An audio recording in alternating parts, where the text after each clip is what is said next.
رضي الله عنه قال سمعت رسول الله صلى الله عليه وسلم يقول إنما الأعمال بالنيات وإنما لكل امرئ ما نوى فمن كانت هجرته إلى الدنيا يصيبها أو امرأة ينكحها فهجرته إلى ما هاجر إليه.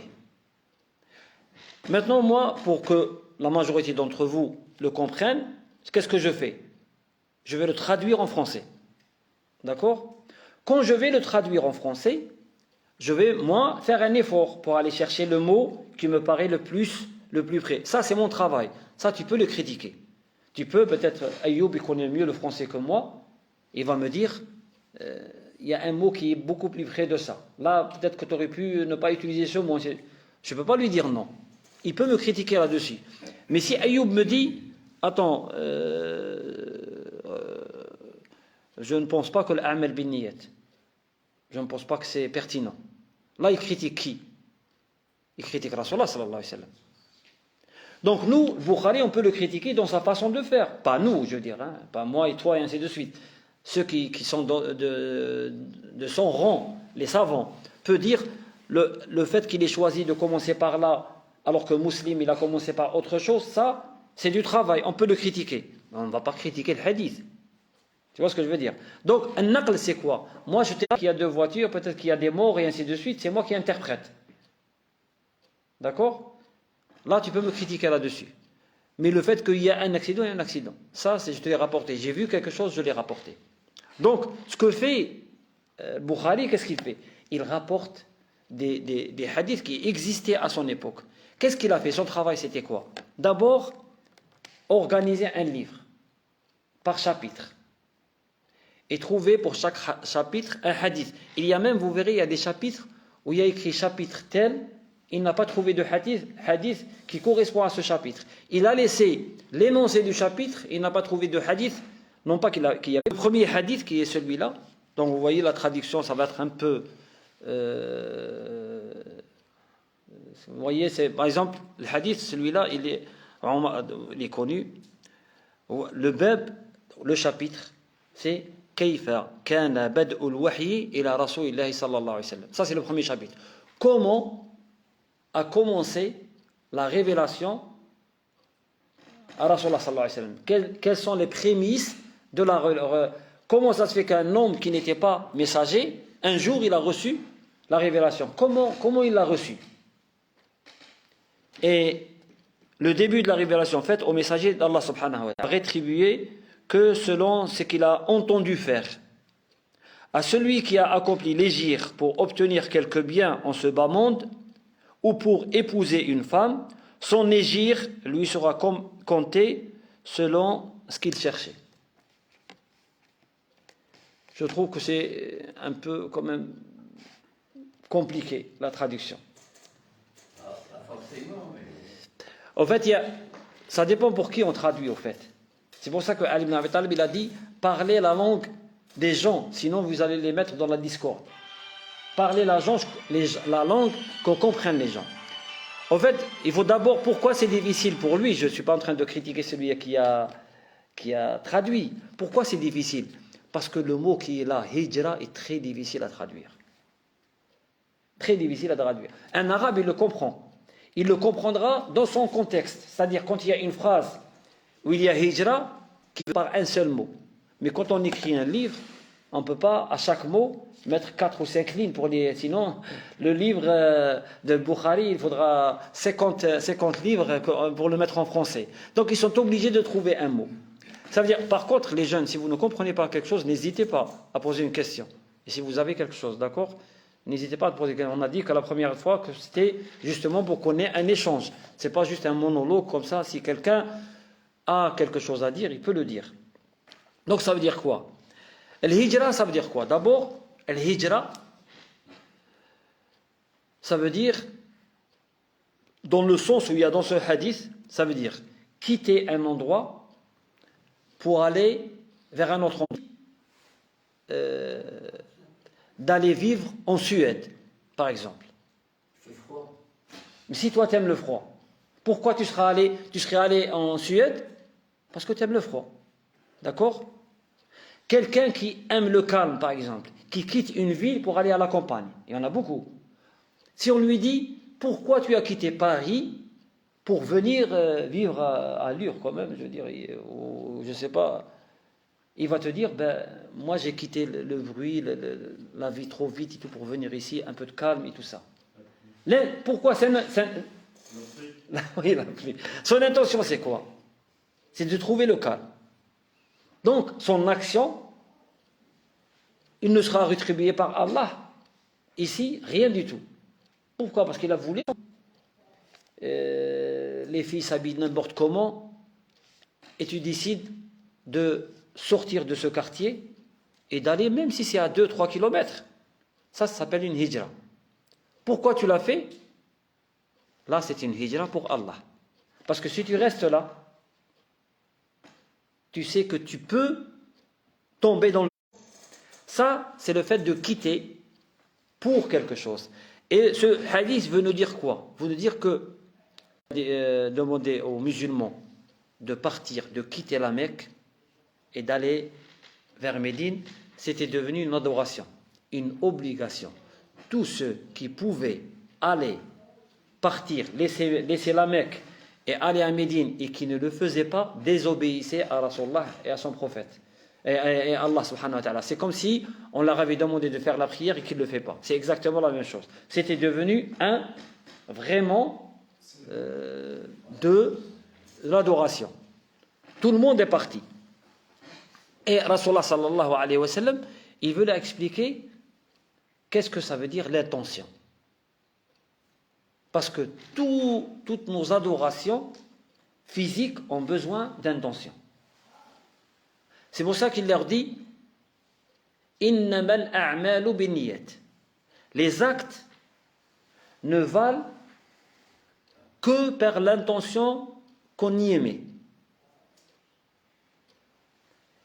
Et après il dit Innamal a'malu binniyat wa innama likulli imri'in ma nawa. Et chacun, quand il fera un acte, quel qu'il soit, sera rétribué par rapport à l'intention qu'il a fait dans cet acte. Pourquoi? Parce que l'intention va à Allah subhanahu wa ta'ala.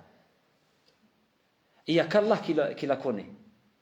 Nous, on peut imagine, moi, j'ai oublié de ramener un cadeau, par exemple, à ma mère. J'arrive avec un cadeau dans les mains, je ne sais pas, des fleurs ou n'importe. Et à la maison, en fait, c'est la même fête qu'il y a ma femme aussi. Donc, alors que je l'ai acheté, pas pour ma femme, pour ma mère. Mais je le donne à ma femme. Est-ce que ma femme, par exemple, saura si j'avais l'intention de lui acheter le cadeau pour elle ou pas? Non. Elle se dit, ah oui, c'est bien. Alors que moi, mon intention, ce n'était pas pour elle. Mais ça, on peut le faire avec l'être humain. On ne peut pas le faire avec Allah subhanahu wa ta'ala. Allah, il le sait. Donc, quand toi, tu veux, par exemple, il y a quelqu'un qui est pauvre, par exemple, et toi, tu n'avais pas l'intention de lui donner. Tu ne voulais pas lui donner, parce que tu n'avais pas envie. Et puis, tu as ton voisin qui arrive. Et ton voisin, il lui donne. Et toi, tu te dis, c'est honteux. Mon voisin lui donne, qu'est-ce qu'il va dire? Et moi, je ne lui ai pas donné. Tu vas lui donner, mais l'intention, c'est quoi? C'est pour Allah ou c'est pour montrer au voisin? C'est pour montrer au voisin. Allah, il ne te donnera rien de tout. Parce que ton intention, ce n'était pas pour Allah. Et Rasulullah sallallahu alayhi wa sallam, il nous dit pour ça, pour l'intention, un hadith qui fait peur, qui dit le jour du jugement dernier, parmi les premiers qui vont rentrer en enfer, il dit 4 genres d'êtres humains, de musulmans. Le premier, c'est quelqu'un qui aura combattu dans la voie d'Allah. Il viendra, on lui posera la question, pourquoi tu as combattu? Et il dira, j'ai combattu pour Allah. Et Allah lui dit, tu mens. Tu as combattu pour qu'on dise, tu es courageux. C'est-à-dire, pour les gens qui étaient là, ils combattaient pour Allah. Ils combattaient pour Allah. Mais lui, à l'intérieur, c'était pas pour Allah. C'était juste pour montrer qu'il était vaillant, qu'il était courageux, qu'il était un chevalier. Et Allah, il dit, prenez-le. Ce que tu voulais, c'était être rétribué dans ce bas monde. Tu as été rétribué. Les gens l'ont dit. On dit que tu étais courageux. Bien le Coran. Et Allah, il lui dit, mais pourquoi tu récitais? Il dit, mais pour te plaire, Allah. Il dit, non, tu mens. Tu récitais pour que les gens disent, oh, masha'Allah. Qu'est-ce qu'il récite bien? Qu'est-ce qu'il a une voix émouvante? Les gens vont pleurer derrière toi. Et toi, tu seras content. Tu diras, ah, masha'Allah, je les ai fait pleurer, hein, quand même. Et Allah, il te dit, tu voulais qu'on dise ça de toi. Ça a été dit. Tu as reçu ta récompense dans le dunya. Tu as été payé dans le dunya. Prenez-le, ramenez-le en enfer. Et récitez le Coran. On ramènera quelqu'un d'autre qui était un grand savant. Et on lui dira, mais pourquoi tu as transmis la science? Il dira, ben, j'ai transmis la science pour Allah, pour l'islam. On dira, non, tu as transmis la science pour que les gens disent, masha'Allah, c'est quelqu'un de très intelligent. C'est un grand savant. Comment il a pu avoir toute cette science, masha'Allah? Et lui, il le faisait avec cette intention. Allah, il lui dit, ramenez-le en enfer. Et le dernier, c'est pareil, c'est quelqu'un qui était généreux. Allah, il a dit, tu voulais qu'on dise ça de toi? Ça a été dit. Tu as été payé dans le dunya. Tu n'auras rien ici. Pourquoi? Parce que Allah, il ne veut pas que tu lui associes quelqu'un, même dans ton cœur. Et donc, c'est pour ça qu'Allah, sallallahu alayhi wa sallam, il leur montre ça. Il dit, Innamal a'malu binniyat. Chaque acte que tu fais, il y a une intention derrière. Il n'y a que le fou qui peut faire quelque chose sans intention. Il ne sait pas. Il peut courir sans se rendre compte pourquoi. Mais toi, quand tu te lèves, tu as déjà quelque chose dans la tête. Pourquoi tu te lèves? Quand tu marches, ainsi de suite. Tu as toujours l'intention de faire quelque chose. Et Rasulullah dit, cette chose que tu as fait, si tu l'as fait pour Allah, Allah il va te rétribuer. Si tu l'as fait pour autre chose, pour dunya, Allah il ne va pas te rétribuer. Si ce n'est pas halal, si ce n'est pas haram, ce n'est pas grave. D'accord? Mais si c'est haram, eh ben, tu seras puni. C'est pour ça que dans le deuxième, il dit فَمَنْ كَانَتْ هِجْرَتُهُ إِلَى دُنْيَا يُصِيبُهَا. Celui qui a accompli l'hégire, donc qui a quitté ce pays pour un autre, qui a quitté cet endroit pour un autre, et ainsi de suite, pour quelque chose de ce bas monde, ou pour épouser une femme, son hégire lui sera compté selon ce qu'il cherchait. C'est ça ce que ça veut dire. Et pourquoi on dit une femme? On dit que quand les musulmans ont commencé à faire l'hégire, il y a quelqu'un qui au départ ne voulait pas faire l'hégire, mais la femme qu'il aimait, avec qui il voulait se marier, a fait l'hégire. Donc elle est partie de la Mecque pour rejoindre Rasulullah sallallahu alayhi wa sallam. Et lui après il a rejoint, il a fait l'hégire, mais en fait c'était plus pour rejoindre cette femme que vraiment pour Rasulullah sallallahu alayhi wa sallam. Et on l'a appelé celui qui a fait l'hégire pour cette femme. Son surnom est devenu comme ça. Et au fait, quand on dit l'hijra, quitter, il y a des fois où l'hijra devient une obligation. Et des fois, elle peut être interdite. Par exemple, la majorité d'entre nous, ici, qui ont un certain âge, on a tous quitté nos pays pour venir ici. Pas les jeunes sont nés ici.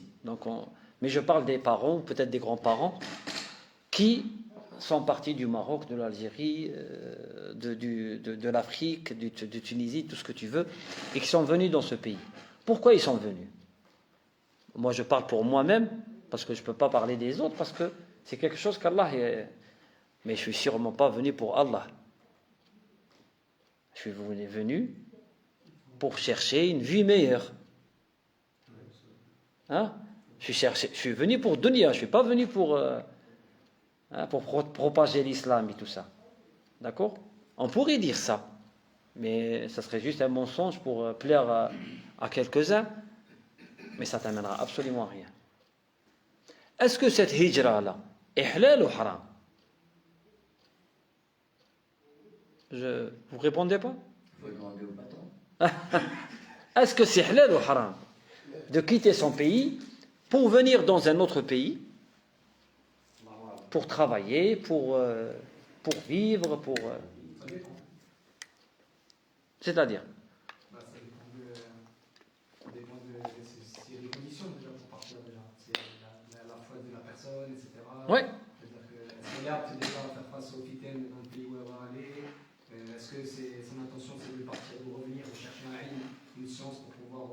Non, mais je parle juste, pas de science. Juste, tu es au Maroc, tu es en Algérie, tu trouves pas de travail. Ou alors, tu te dis, bon, moi, je tourne en rond, là, je préfère partir en France, en Europe, un truc comme ça, il y a plus de chances, et ainsi de suite. Pour moi, pour ma vie, je parle pour ma vie, hein. On a tous fait comme ça, à part quelques-uns peut-être qui sont venus pour autre chose. Mais la majorité d'entre nous sont venus vraiment, vraiment pour travailler, pour un truc économique, c'est tout. On n'était pas en famine, hein, attention. Il faut dire la vérité. C'est pas là, celui qui est en famine, qui a la famine ou qui est en guerre ou un truc comme ça, on ne parle pas de celui-là. Celui-là, il se sauve pour. Mais nous, c'est pas la famine qui nous a fait, alhamdoulilah, on vivait aussi. Hein. Je veux dire, c'est pas. Mais on cherchait quoi? On cherchait mieux. Peut-être qu'on cherchait à venir et aider la famille là-bas, et ainsi de suite. La majorité d'entre nous, on a fait ça. La majorité d'entre nous venait dans une intention de gagner un petit peu d'argent et de revenir. Hein, la génération d'avant. Il y a des savants qui trouvent que c'est haram. On doit s'en aller. Il y a des. J'ai pas dit que tous les savants disent que c'est haram. Il y a des savants qui disent qu'il est interdit de faire l'hégire, c'est-à-dire de quitter un pays musulman pour aller dans un autre pays qui n'est pas musulman pour des causes bassement de ce bas monde. Ils disent on n'a pas le droit. Il y a d'autres savants qui disent non, nous on a le droit. Du moment où on sait, comme il a dit le frère, qu'on peut garder sa religion et toute la terre appartient à Allah subhanahu wa ta'ala. Et si chacun était resté chez lui, donc il n'y aurait pas de toute façon de mosquées, de religion ici dans ces pays. Donc, si on est par rapport à l'islam, que dans beaucoup de pays musulmans, il y a beaucoup de pays musulmans où si je disais 10% de ce que je dis devant vous dans les Jumu'ah et tout, je serais déjà en prison, depuis longtemps. Ça c'est vrai. Donc, au fait, il ne faut pas avoir peur de la vérité, il faut dire la vérité. Est-ce que ce pays, par exemple, la France, pour beaucoup de savants, est devenu Dar l'Islam? Un pays où il y a l'islam. Pourquoi? Parce qu'on a une mosquée. D'accord? On a des mosquées, je parle en France. Si on meurt, on a des frères qui peuvent s'occuper de ce qui est mortuaire d'après l'islam. On peut être enterré par des musulmans, faire le lavement par les musulmans, que des musulmans fassent la prière mortuaire sur nous. D'accord? On peut emmener les enfants dans des écoles pour apprendre la religion. Donc, qu'est-ce qui fait que ce pays ne serait pas par rapport à nous, musulmans? Si tu veux vivre en musulman ici, tu peux.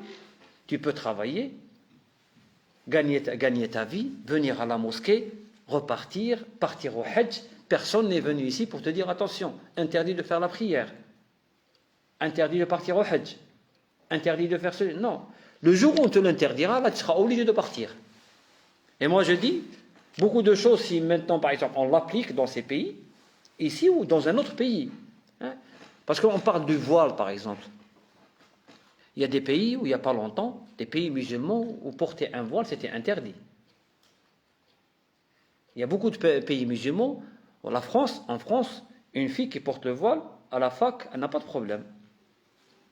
Il y a encore pas longtemps dans des pays musulmans, je nommerai pas pour ne pas gêner les gens, il y en a encore, hein, il y en a encore où c'est interdit pour une fille d'avoir le voile à la mosquée. On l'a vu dans des pays musulmans, un grand écriteau où il y avait écrit le burkiniste est interdit dans la piscine. Dans les pays musulmans, je ne parle pas de... Donc il faut dire la vérité.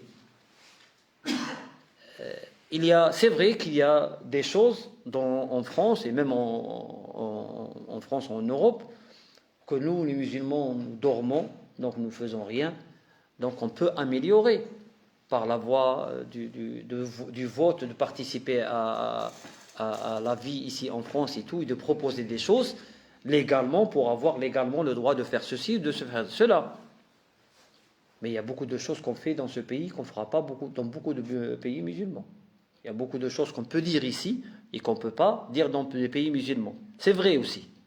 Donc, le hijra, ça veut dire quoi? Ça veut dire Là où c'est interdit, pourquoi? Les ulama, ils te disent, si tu es dans un pays, parce que Rasulullah sallallahu alayhi wa sallam, il a dit, moi, il n'y a rien à, je me désolidarise de tout celui qui devient musulman dans un pays qui n'est pas musulman et qui reste entre eux sans qu'il soit près des musulmans, c'est-à-dire entre eux qui voient le feu de l'autre pays musulman, c'est-à-dire tout près. Pourquoi? Les savants nous disent que là, il est obligé de faire la hijra. Pourquoi? Parce que s'il meurt, personne ne pourra l'enterrer de façon musulmane. Et s'il reste dans ce pays, personne ne pourra lui apprendre sa religion. Il ne pourra pas apprendre comment on fait la prière, comment on fait la zakat, et ainsi de suite. Mais est-ce que c'est notre cas? Non, alhamdoulilah.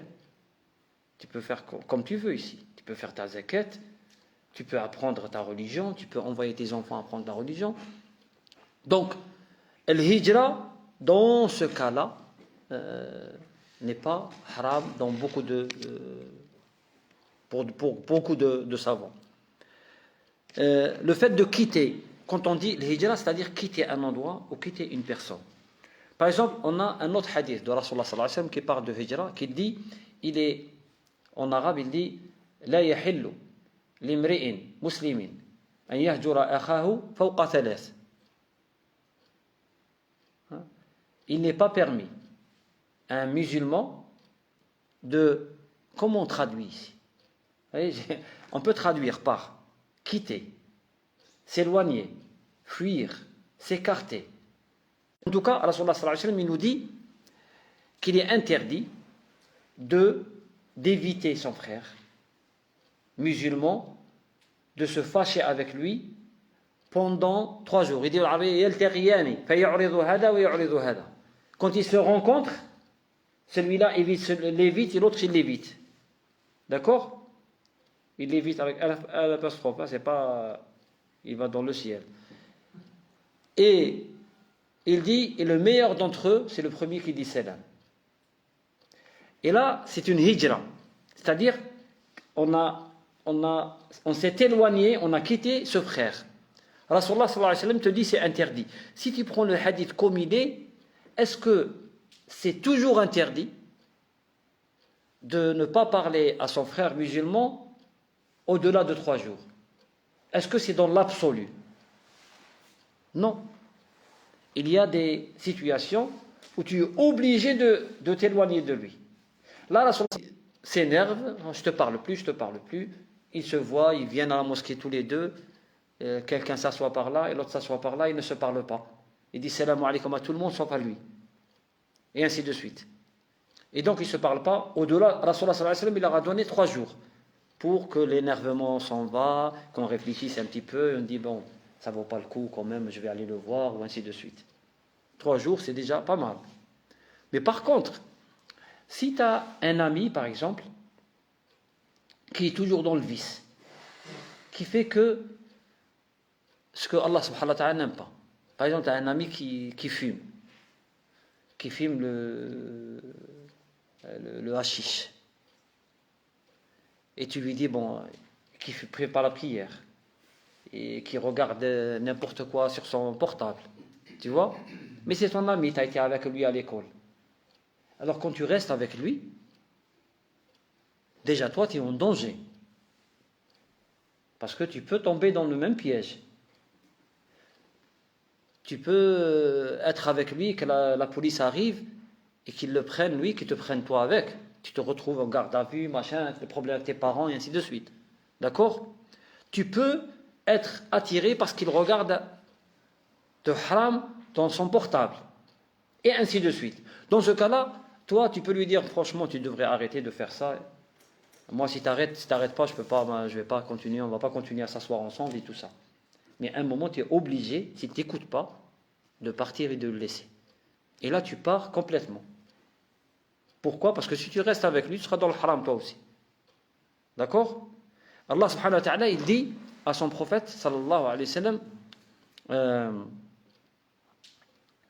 وَإِذَا سَمِعْتَ الَّذِينَ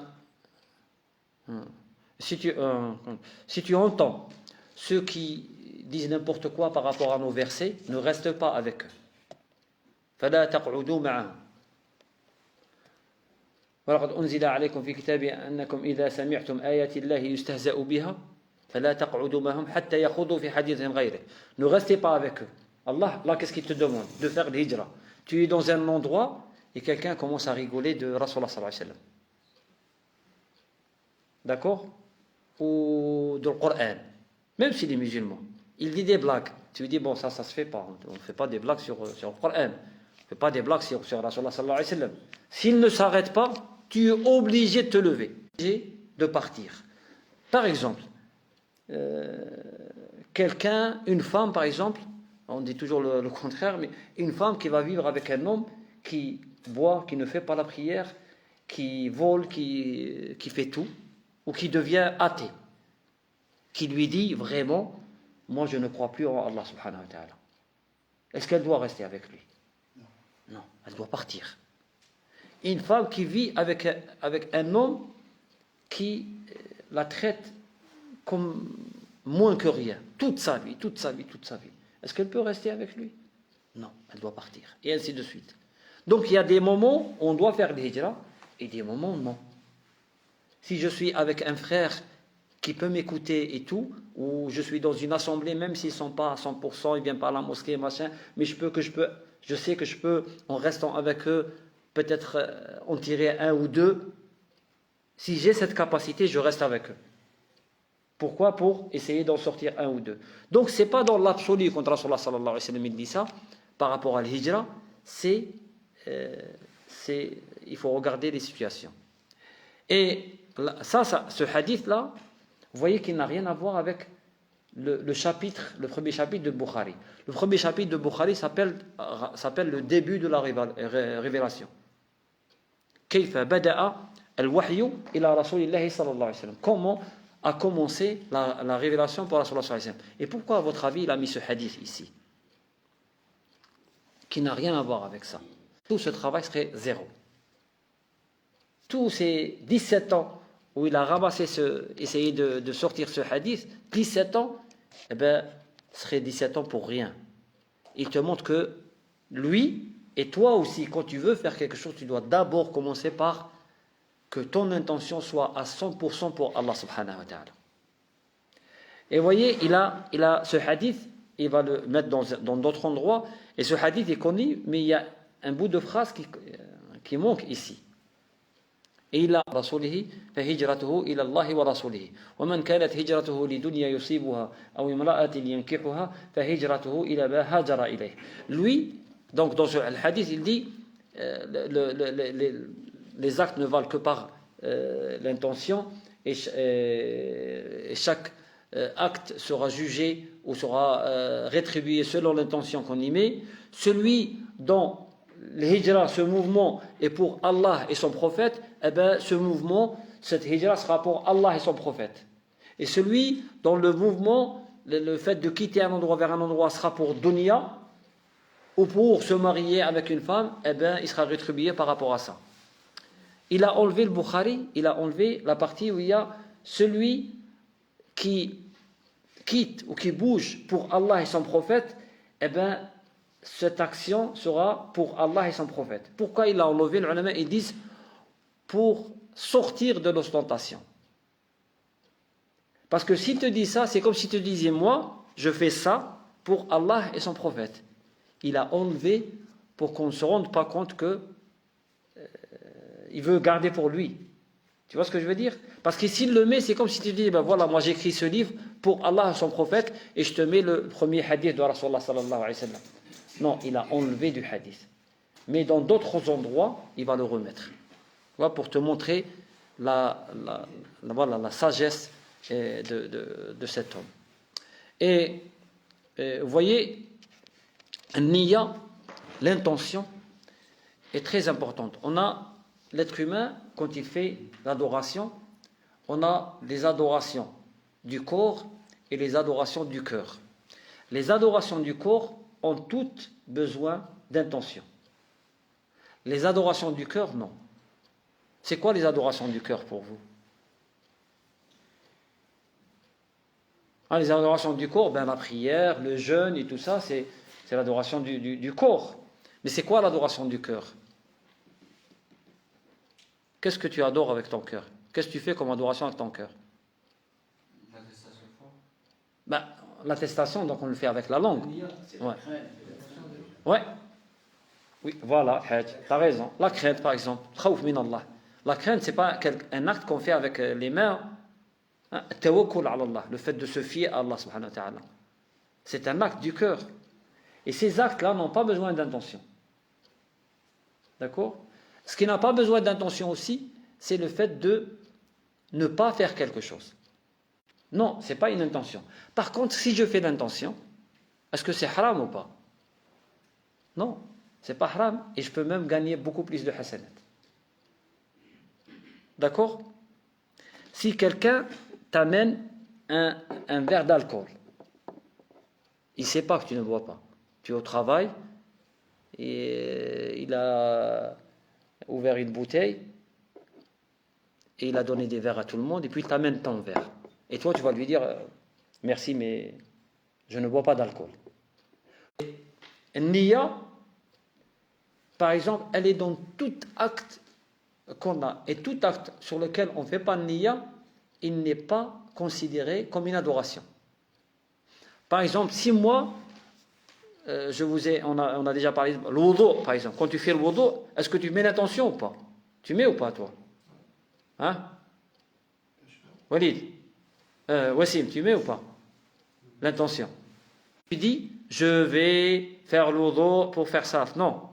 C'est que, l'intention, c'est quoi? C'est que dans ton cœur, tu sais que ce que tu es en train de faire, c'est le wudu. D'accord? Tu as perdu le wudu, tu dis, je vais aller faire le wudu. C'est ça l'intention. C'est pas être toujours comme ça. L'intention, déjà, ça ne se prononce pas. Sauf pour le hajj et l'umrah. Pour le hajj et l'umrah, on prononce. C'est sunnah de prononcer. De dire labbaik Allahumma hajj ou labbaik Allahumma umrah. On exprime l'intention pour le hajj et l'umrah. Pour tous les autres, on ne les exprime pas. Le fait que moi, je rentre à la mosquée à cette heure-ci, celui qui vient à cette heure-ci, à la mosquée, pourquoi il serait venu à la mosquée? Pour faire l'isha. D'accord? Il n'a pas besoin de dire dans son cœur, je rentre à la mosquée pour faire salat l'isha. Non, le fait qu'il ait décidé de faire ça, tu vois ce que je veux dire? C'est pour ça que je te dis le wudu. Pourquoi? Imagine, toi, ton petit frère ou un petit te dit, montre-moi comment on fait le wudu. D'accord? Eh bien, tu vas prendre de l'eau et tu vas lui montrer le wudu, vraiment comment tu fais le wudu. Tu vas faire 3 fois la main, la bouche, le nez, le visage, les mains jusqu'au coude, la tête, les oreilles et les pieds. D'accord? Et une fois que tu auras fini, il te dit merci, c'est l'heure de la prière. Est-ce que tu peux faire la prière avec ce wudu ou pas? Non, tu ne peux pas le faire. Le wudu, il est juste, hein? Mais il lui manque l'essentiel. Il lui manque quoi? Niya. D'accord? Parce que toi, ton intention que tu as fait ça, c'était pourquoi? Pour montrer à l'enfant comment faire le wudu. Tu n'avais pas l'intention de faire le wudu pour salat ou pour être en état de pureté. C'est ça ce que ça veut dire l'intention. Et ça, c'est dans tout. Tu vois? Si, par exemple, regarde, moi je vais sortir zakat. J'ai mon argent de zakat. Et donc, j'ai de l'argent, par exemple, je me dis, je vais donner à ce pauvre 100 €. Et puis, je lui ai donné, et après je me dis, mais en fait, moi je devais sortir 100 € de zakat. Bon, je vais la compter comme zakat, puisque je lui ai donné. Est-ce que c'est valable ou pas? Non. Pourquoi? Parce qu'au début, j'ai pas mis l'intention. D'accord? Si toi, tu viens, par exemple, apprendre le Coran, on a parlé tout à l'heure de le Coran. Si tu vas apprendre le Coran, et tu dis, je viens à la mosquée, je vais apprendre le Coran. Si ton intention, c'est juste de montrer à tes copains, à tes amis, que tu es capable d'apprendre le Coran. L'intention que tu as mis au départ, c'est que tu es juste capable d'apprendre le Coran. Tu n'es pas plus bête qu'un autre. Pourquoi lui, il apprend pas moi? Donc moi aussi je peux. Je vais te montrer que je peux apprendre le Coran. Est-ce que Allah te rétribue dans ça ou pas? Non. Pourquoi? Parce que tu l'as fait pour montrer à l'autre. Donc l'intention, il n'y a qu'Allah qui la connaît. C'est qu'Allah qui connaît ce qu'il y a dans ton cœur. L'être humain ne peut pas se rendre compte de ce qu'il y a dans ton cœur. C'est pour ça que, imagine, moi je suis en train de faire, on a parlé déjà, moi je suis en train de faire l'asr. D'accord? Je dis Allahu Akbar, ça y est, l'intention, même si je ne le dis pas, je suis en train de faire l'asr. Dans ma tête, je suis en train de faire l'asr. Et puis au bout de la deuxième raka'a, je me dis, mais finalement, je n'ai pas fait salat al-dahr. J'ai oublié de faire salat al-dahr. Donc je me dis, bon, puisque je suis dans la deuxième raka'a, je continue, je change l'intention, c'était pour al-dahr, c'était pour l'asr, je la dirige vers al-dahr et je continue. Est-ce que c'est acceptable? Non, tu continues la prière d'Asr, et après tu rattrapes toi. Oui, mais je ne peux pas changer d'intention en cours de route. L'intention, elle est avant de faire le travail. D'accord? Avant de faire l'acte. Une fois que j'ai rentré dans l'acte, je rentre avec la même intention. Je ne peux pas changer d'intention. D'accord? Et nous, on a, si je me pose la question sur annuler, il faut recommencer dès le début. Parce que l'intention, il faut qu'elle soit ferme. Pareil, on a parlé de l'intention, par exemple, dans le jeûne. Je me dis, tiens, demain, c'est le ramadan. Mais moi, je vais voyager. Donc, je pense que je ne vais pas jeûner. J'ai le droit de ne pas jeûner si je voyage plus de 80 ou 90 km. J'ai le droit. D'accord? Alors, je me dis, bon, je ne vais pas jeûner. Mais je n'ai pas encore mangé. Mais je me suis réveillé le matin, le train est dans 1 heure ou l'avion, et je me dis, ça y est, c'est sûr, je pars de l'autre côté, je pars à Marseille. Donc, j'ai décidé dans ma tête que je vais prendre une bouteille d'eau avec moi et je vais boire de l'eau et je vais manger normal. Je ne vais pas faire ce jour de jeûne. D'accord? Mais un quart d'heure après, donc, on m'appelle pour me dire le train est annulé. Tu ne peux pas y aller. Ou je décide de ne pas y aller. Ou quelque chose me fait décider de ne pas y aller. Je n'ai encore rien bu ni rien mangé depuis le Fajr. Est-ce que je peux dire, bon maintenant, puisque je ne veux pas y aller, bon, je vais quand même jeûner. Est-ce que c'est acceptable? C'est le ramadan ou... Non, je parle du ramadan. Oh. Non, c'est pas acceptable. Mais est-ce que je peux manger? Puisque j'ai décidé... Non, si je mange, je devrais refaire 60 jours. Donc le jour, là, ne sera pas compté. Il faut que je le refasse. 60. Oui. Si je mange après. C'est beaucoup. Hein? 60? Non, c'est après. C'est-à-dire, ça c'est juste une intention. Personne n'a vu ce que j'ai fait. Toi, tu peux être à côté de moi, tu ne sais pas ce qui s'est passé à l'intérieur de moi. Moi, je me suis réveillé en me disant, aujourd'hui, je ne peux pas jeûner puisque je vais voyager. C'est le ramadan. Je fais l'intention de ne pas jeûner. Mais je n'ai rien mangé, je n'ai rien bu. Et puis, quelque chose fait que finalement, je ne vais pas voyager. Je n'ai toujours pas bu, pas mangé. Je n'ai pas le droit de manger, puisque j'ai décidé de ne pas voyager. Je n'ai pas le droit de manger. Mais ce jour-là, il faut que je le rattrape, quoi qu'il arrive. Mais si je me dis, donc, puisque je ne vais pas voyager, allez, un kebab ou un tacos, hein? Donc, là, je rattrape 60 jours. Pas un jour, mais il fait un travail pour Allah. Hein? On le sait maintenant. Pourquoi on le sait? Parce que son livre est resté. Il a écrit ses livres au 3e siècle de l'Hégire. Début du 3e siècle de l'Hégire. Et ce livre est toujours là. Il n'y a pas une mosquée ou un endroit où il y a les musulmans où il n'y a pas Sahih Bukhari. Partout. Depuis des années, les gens l'ont expliqué, l'ont refait, pourquoi? Parce que Allah subhanahu wa ta'ala, il a mis ce qu'on appelle al-qaboul. Qu'est-ce que ça veut dire al-qaboul? Est bonne dans ton travail, quel qu'il soit. Quand tu mets l'intention pour Allah subhanahu wa ta'ala, ça veut dire que tu t'approches d'Allah subhanahu wa ta'ala. Et si Allah est satisfait de toi, Allah appelle Jibril, ça c'est un hadith authentique. Il dit, quand Allah aime quelqu'un, il appelle Jibril, l'ange Jibril. Il lui dit, oh Jibril, j'aime telle personne, aime-le. Alors Jibril l'aime. Et après Jibril, il appelle tous les autres anges. Et il leur dit, Allah aime telle personne. Et moi je l'aime aussi. Alors aimez-le. Et il l'aime. Et il dit, Allah lui met le consentement sur terre. L'acceptation sur terre. C'est-à-dire quoi l'acceptation? Les gens vont accepter cette personne. Dans sa vie, et si c'est un savant et tout, ce sera après. Beaucoup de ceux qui étaient Al-Bukhari, il n'avait pas un État derrière lui, ou un groupe financier derrière lui qui lui faisait la publicité pour qu'il soit, lui, plus lu que d'autres, comme on fait maintenant. Comment ça s'appelle ça? Le référencement, c'est ça? C'est ça. Tu payes Google et tu écris quelque chose, et donc à chaque fois que quelqu'un va parler de ce sujet, tu seras le premier à sortir. Plus tu payes, plus tu sors en premier. Et c'est pour ça que je dis souvent aux jeunes, faites attention. Quand vous posez une question sur Internet, vous avez toujours pratiquement les mêmes cheikhs qui apparaissent. Toujours. Et faites l'attention. Ils sont pratiquement tous habillés pareil. Tu te dis, mais pourquoi? Est-ce qu'il n'y a pas de cheikh au Maroc? Il n'y a pas de cheikh en Algérie? En Tunisie? En plus, pour les francophones, ça serait plus facile que ce soit des cheikhs du Maghreb qui leur parlent, puisqu'ils connaissent très bien la culture française, et ils sont, pour beaucoup d'entre eux, déjà francophones. Il y a des savants musulmans, parce qu'ils ne payent pas.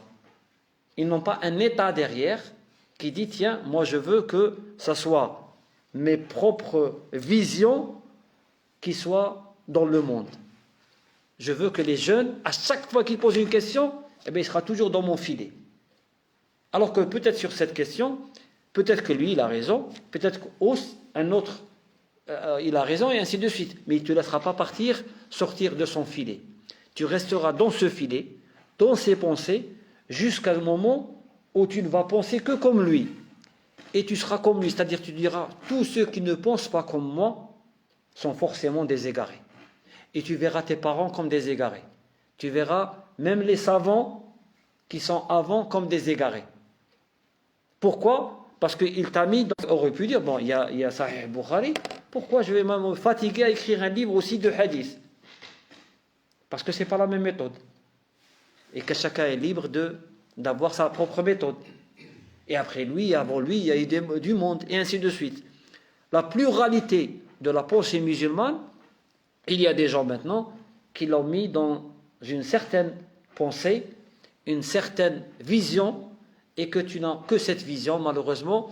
Et je vous dis toujours, il faut que tu sois intelligent, que tu te dises pourquoi, à chaque fois que je pose une question à Cheikh Google, comme dit le Hajj Hussein, pourquoi j'ai toujours les mêmes personnes qui reviennent. Moi, je vous assure, et je dis ça devant Allah subhanahu wa ta'ala. Il y a une personne sur Google, un cheikh. Je n'ai jamais ouvert sa page, jamais de la vie.